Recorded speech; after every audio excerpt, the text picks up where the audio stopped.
Hello friends, welcome to your channel Raghav Gyan Sagar. आज हम आपके लिए लेकर के आए हैं जीके के महत्वपूर्ण क्वेश्चंस। तो आइए देर न करते हुए चलते हैं क्वेश्चंस की तरफ। अगर वीडियो आपको पसंद आती है तो इसको लाइक करें, सब्सक्राइब ज़रूर करें, जिससे कि ये यूट्यूब पर आपको जल्दी से मिल जाए। तो आइए चलते हैं क्वेश्चन की तरफ। क्वेश्चन नंबर 1 आपकी स्क्रीन पर है। युद्ध के बाद भारत एक ऐसा घाव बन जाएगा जो ब्रिटिश साम्राज्य की ताकत को छीन कर देगा। यह कथन किसने कहा था? Lord Wavell, Lord Linlithgow, C Lord Mountbatten, D Sir Stanford Cripps. तो ये किसने कहा था? ये कहने वाले जो थे लॉर्ड वेवेल। ऑप्शन नंबर 1 सही है, लॉर्ड वेवेल ने इसको कहा था। और लॉर्ड वेवेल जो थे 1943 से 1947 तक भारत के वाइसराय भी रहे। नेक्स्ट क्वेश्चन, वे पौधे जो अत्यधिक नमी वाली मिट्टी में उत्पन्न होते हैं क्या कहलाते हैं? अत्यधिक मिट्टी में ए जीरोफाइटा, बी मेसोफाइटा, सी हेलोफाइटा, डी थैलोफाइटा। तो इनको हम कहते हैं हेलोफाइटा। क्या कहते हैं? हेलोफाइटा। ऑप्शन नंबर सी सही है। ये पौधे अत्यधिक नमक वाली मिट्टी में उत्पन्न होते हैं, उनको हेलोफाइटा हम कहते हैं। नेक्स्ट क्वेश्चन, क्वेश्चन नंबर 3, द्वितीय विश्व युद्ध के दौरान इनमें से कौन सी धुरी शक्तियों का हिस्सा नहीं था? Option number A Germany, B Japan, C Hungary, D France. तो इसमें से फ्रांस जो था, ऑप्शन नंबर डी फ्रांस धुरी शक्तियों का हिस्सा नहीं था। ये रहा France, option number D. Option number D France. 1930 के दशक में जर्मनी, इटली और जापान प्रमुख धुरी राष्ट्र थे या मित्र राष्ट्र थे जिन्होंने द्वितीय विश्व युद्ध में भाग लिया। नेक्स्ट क्वेश्चन, नेशनल हेराल्ड नामक समाचार पत्र की स्थापना किसने की थी? A Bal Gangadhar Tilak, B Mahatma Gandhi, C Jawaharlal Nehru, D Indira Gandhi. तो इसका सही ऑप्शन है option number C, Jawaharlal Nehru ने नेशनल हेराल्ड समाचार पत्र की स्थापना उन्होंने लखनऊ में की थी और 1938 में की थी। जवाहरलाल नेहरू। ये ऑप्शन नंबर सी सही है। अगले क्वेश्चन की तरफ बढ़ते हैं। राजा राम मोहन राय ने आत्मीय सभा की स्थापना बंगाल में किस वर्ष की थी? तो option number A 1812 1812, B 1815, C 1825, D 1826। इसका सही ऑप्शन है ऑप्शन नंबर बी 1815। 1815 में आत्मीय सभा की शुरुआत डॉक्टर राजा राम मोहन राय ने कलकत्ता में की थी। इस सभा द्वारा दर्शन व सामाजिक सुधारों पर चर्चा की जाती थी। 1823 तक यह सभा निष्क्रिय हो गई थी।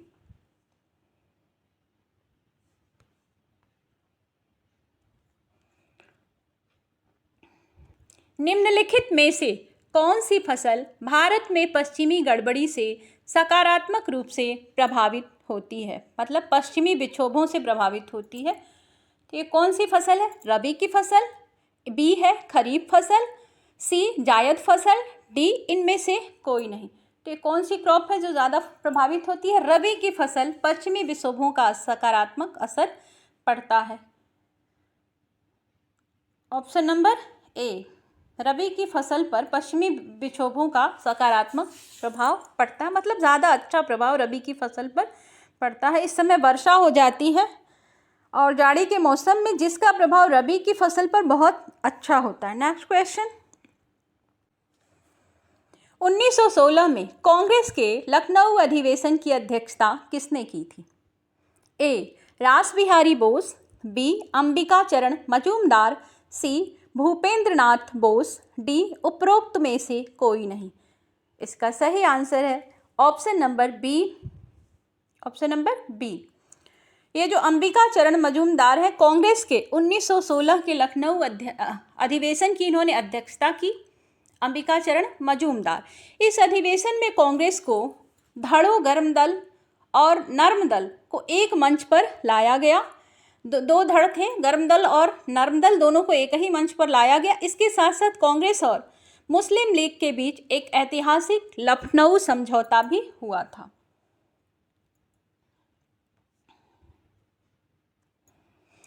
निम्नलिखित में से कौन सा CSIR वैज्ञानिक और औद्योगिक अनुसंधान परिषद संस्थान धनबाद में स्थित है? ए, कोशिकीय एवं आणविक जीव विज्ञान केंद्र, बी, केंद्रीय ईंधन अनुसंधान के संस्थान, सी, नेशनल एयरोस्पेस लैबोरेटरीज, डी, राष्ट्रीय पेट्रोलियम संस्थान।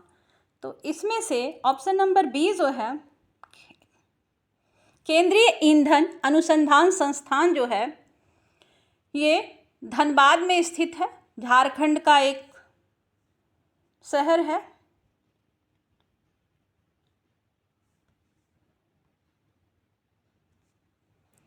अगला क्वेश्चन, भारतीय बरानी कृषि अनुसंधान केंद्र किस स्थान पर स्थित है? ए, हैदराबाद, बी, बैंगलोर, सी, चेन्नई, डी, अमरावती।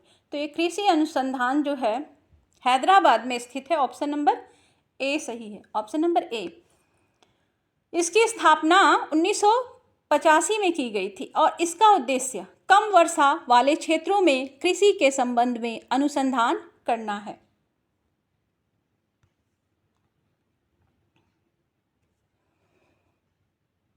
भूरी गिलहरी वन्य जीव अभयारण्य किस प्रदेश में है? ए, तमिलनाडु, बी, केरल, सी, आंध्र प्रदेश, डी, कर्नाटक। तो ये जो है भूरी गिलहरी वन्य जीव अभयारण्य ये तमिलनाडु में है, तमिलनाडु। ऑप्शन नंबर ए सही है, तमिलनाडु। भूरी गिलहरियों का वन्य जीव अभयारण्य तमिलनाडु में है, विरुधनगर और मदुरई जिले में है, जिसका जो एरिया है वो है 485.2 वर्ग किलोमीटर। और यहाँ पक्षियों की 240 से भी ज़्यादा प्रजातियाँ पाई जाती हैं और स्पेशली तितलियों की 220 से भी अधिक प्रजातियाँ यहाँ पर पाई जाती हैं। यह मुख्य रूप से भूरी गिलहरियों का अभयारण्य है, लेकिन यहाँ भौंकने वाला हिरन भी पाया जाता है, उड़ने वाली गिलहरी भी आपको देखने को मिलेगी। भारतीय विशालकाय गिलहरी और लंगूर भी यहाँ पर इस अभयारण्य में देखने को आपको मिलेंगे। अगला क्वेश्चन है, अकबर के समय मीर बख्शी का क्या कार्य था? ए, वित्त मंत्री, बी, सैन्य अधिकारी, सी, न्याय अधिकारी, डी, इनमें से कोई नहीं। तो इसका सही आंसर है मीर बख्शी मुगल राज्य का तीसरा राजा था। इसको सेनापति भी कहा जाता था, सैन्य अधिकारी। बी, ऑप्शन नंबर बी सही है, सैन्य अधिकारी था और या उसको सेनापति भी कहते थे। एक तरह से इसकी पावर्स इतनी ज़्यादा थी कि इसको तीसरा राजा भी कहा जाता था। किस युद्ध से शेरशाह सूरी को अपना सूरी साम्राज्य स्थापित करने में मदद मिली? ए, चौसा का युद्ध, बी, कन्नौज का युद्ध, सी, बिलग्राम का युद्ध, डी, इनमें से कोई नहीं। तो ये युद्ध था चौसा का युद्ध। ऑप्शन नंबर ए सही है। 1539 में शेरशाह सूरी और हुमायूं के बीच में एक निर्णायक युद्ध हुआ, जिसमें हुमायूं की हार हुई और शेरशाह सूरी को अपना साम्राज्य स्थापित करने का भरपूर चांस मिल गया।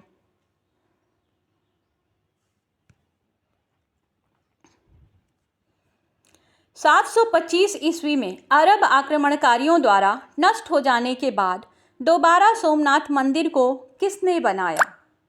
ए, मिहिर भोज, बी, नागभट्ट प्रथम, सी, नागभट्ट द्वितीय, डी, भीमदेव। तो इसका सही आंसर है नागभट्ट द्वितीय, नागभट्ट द्वितीय। ऑप्शन नंबर सी सही है। और 725 ईस्वी में अरब आक्रमणकारियों ने सोमनाथ के मंदिर को गुजरात में जो स्थित है इसको तोड़ दिया था। नागभट्ट द्वितीय ने इसको फिर से 1815 में इसका फिर से निर्माण कराया, मतलब जीर्णोद्धार कराया।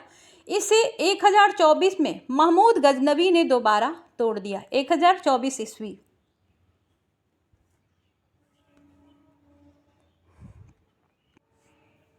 निम्नलिखित में से एक सुपर रिम्पोज्ड जल प्रवाह सिस्टम है? ए बनास, बी चंबल, सी सरस्वती, डी गोमती। तो ये है ऑप्शन नंबर डी, गोमती जो है उत्तर प्रदेश के पीलीभीत में। गोमती एक ताल से निकलती है, इसकी कुल लंबाई 900 किलोमीटर है। ये सुपर रिम्पोज्ड जल प्रवाह सिस्टम है। नेक्स्ट क्वेश्चन,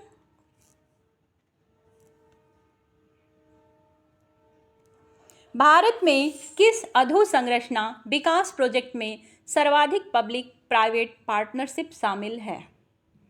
ए सड़क, बी रेलवे, सी बंदरगाह, डी शहरी विकास। तो इसका सही आंसर है ए सड़क। ऑप्शन नंबर ए सही है। और कुल सड़क नेटवर्क जो है 66,63,293 किलोमीटर है। यह विश्व का दूसरा सबसे बड़ा सड़क नेटवर्क है और इसमें पब्लिक प्राइवेट पार्टनरशिप भी शामिल है। नेक्स्ट क्वेश्चन,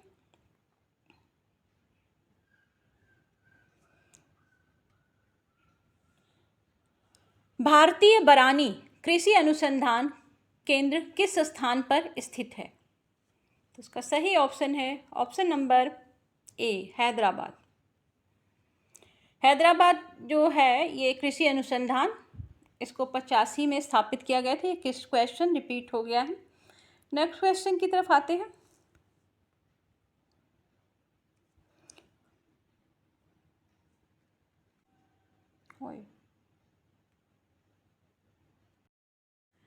नेक्स्ट क्वेश्चन, किस गवर्नर जनरल के कार्यकाल में हिंदू व मुस्लिम धर्म के परंपरागत नियमों को संहिताबद्ध करने का प्रयास किया गया?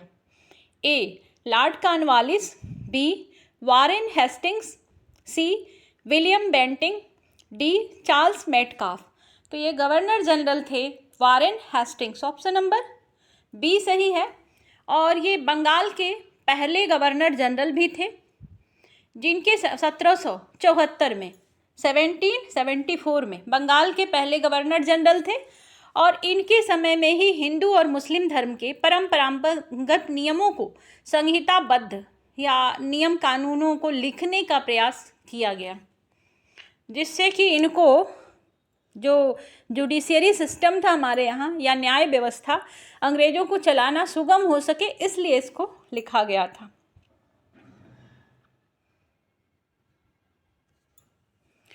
निम्नलिखित में से भारत के कौन से वाइसराय ओवेन मेरेडिथ के उपनाम से कविताएं लिखते थे?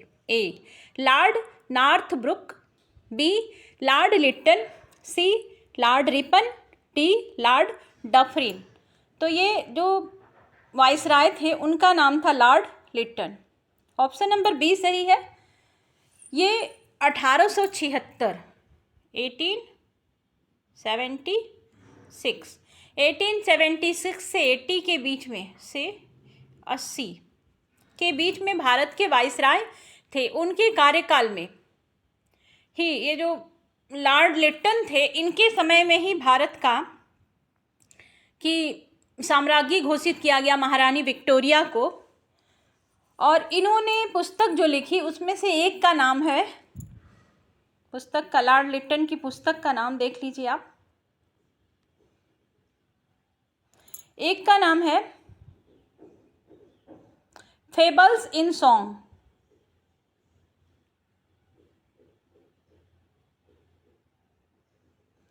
फेबल्स इन सॉन्ग, फेबल्स इन सॉन्ग ये। और दूसरी पुस्तक है वॉन्डरर। वॉन्डरर पुस्तक है इनकी। दो पुस्तकें लिखी और इन्होंने ओवेन मेरेडिथ नाम उपनाम से कविताएं या बुक अपनी लिखते थे। नेक्स्ट क्वेश्चन, भारत के वन्य प्राणियों के संदर्भ में फ्लाइंग फॉक्स उड़ने वाली लोमड़ी क्या है? ए चमगादड़, बी एक गिद्ध, सी एक सारस, डी एक कीट। तो ये जो उड़ने वाली लोमड़ी है ये चमगादड़ का नाम है। और पेट्रोपस वंश के चमगादड़ों को उड़ने वाली लोमड़ी या फ्लाइंग फॉक्स कहा जाता है। एक तरह की चमगादड़ों की प्रजाति है जिसको फ्लाइंग फॉक्स के नाम से जाना जाता है, तो इसको आप याद रखें। अगला क्वेश्चन है, लेजर के बारे में कौन सा कथन गलत है? ए, लेजर एक यंत्र है जो प्रकाशिक प्रवर्धन की क्रिया से प्रकाश का उत्सर्जन करता है। बी, लेजर बीम बहुत उच्च विकिरण प्राप्त करते समय भी छोटे विकिरणों पर कार्य कर सकता है। सी, उत्सर्जित लेजर प्रकाश इसकी उच्च स्तरीय प्रसारक शक्ति के लिए उल्लेखनीय है जो अन्य तकनीकी में असंभव है। डी, इनमें से कोई नहीं।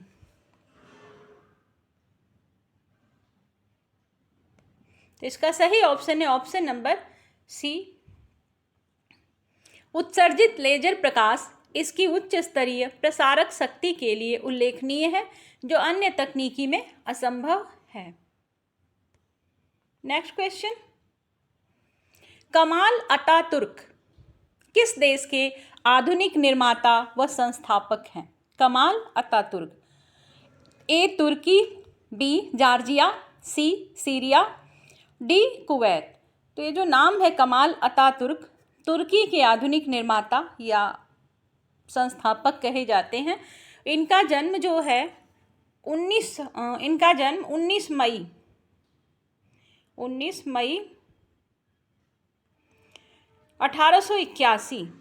1881 को हुआ था और 19 अक्टूबर 1923 से 38 के बीच तुर्की के ये पहले राष्ट्रपति भी थे।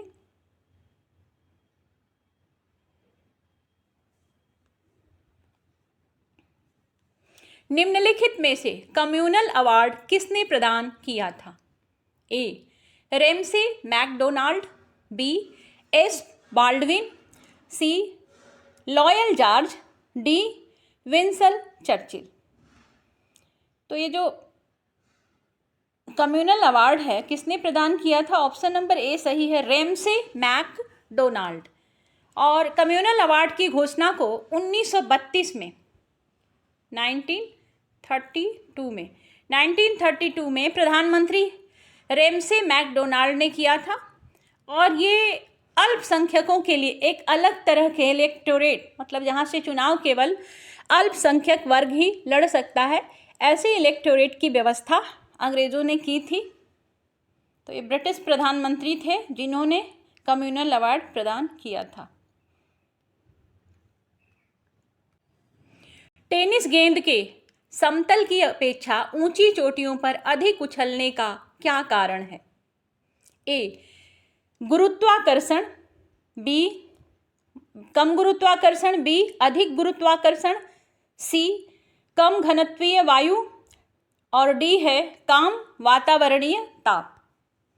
तो इसका सही ऑप्शन है कम घनत्वीय वायु। वायु का घनत्व कम होने के कारण ऊंची चोटियों पर समतल स्थान की अपेक्षा टेनिस की गेंद ज़्यादा उछलती है।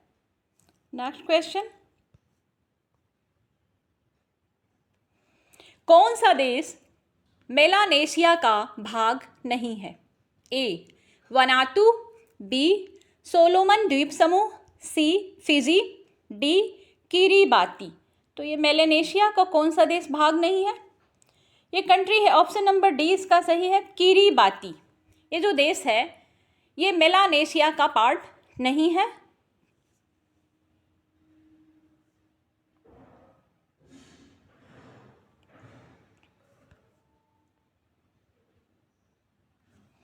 ईस्ट इंडिया कंपनी किस वर्ष ब्रिटिश संसद के नियंत्रण में आई?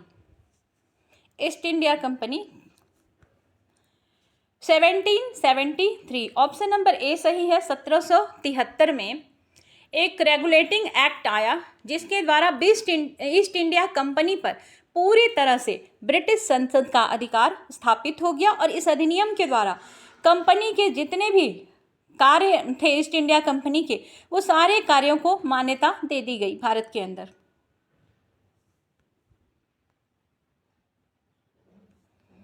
अमेरिका में थियोसोफिकल सोसाइटी की स्थापना किसने की थी? A Annie Besant, B A O. Hume, C Tilak और गोखले, डी मैडम ब्लावाटस्की और ओल्डकोट। तो इसका सही आंसर है ऑप्शन नंबर डी, मैडम ब्लावाटस्की और ओल्डकोट। ये मैडम ब्लावाटस्की जो थी रूसी महिला थी, और ये जो दूसरे दिख रहे हैं वोल्कोट अमेरिकी थे, एक कर्नल थे वहाँ के। इन दोनों ने मिलकर थियोसॉफिकल सोसाइटी की स्थापना कब की थी? 1875। अगर आपसे क्वेश्चन पूछे कब की थी तो 1875 में न्यूयॉर्क में की थी। इन्होंने प्राचीन हिंदू धर्म को पुनर्जीवित करने का समर्थन किया था।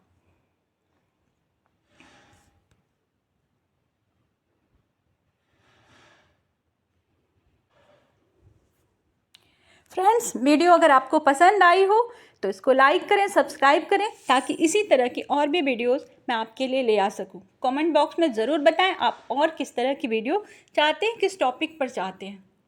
तब तक के लिए गुड बाय।